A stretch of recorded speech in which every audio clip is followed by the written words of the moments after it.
दिक्कत है कि जब से बीजेपी की सरकार आई तब से दिल्ली में बहुत प्रदूषण बढ़ गया, क्यों? उससे पहले नहीं था। सरकारों ने काम किया कहाँ है? सरकार तो सिर्फ ये बताने में लगी है कि इससे पिछली वाली सरकार ने किस तरीके से देश की बर्बादी की। बस एक ही काम सरकार के पास रह गया। संसद जैसे पटल पे जिस तरीके की बहस हो रही है उससे तो यही लगता है।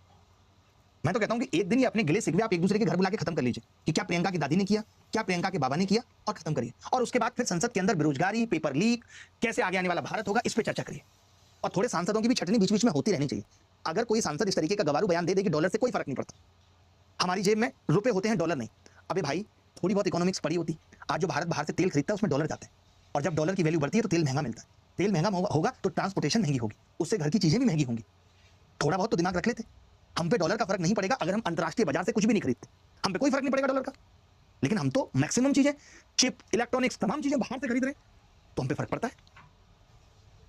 अब आप सोचिए, जहां $1 में किसी जमाने में 1 किलो गेहूं नहीं आता होगा, आज आ जाएगा।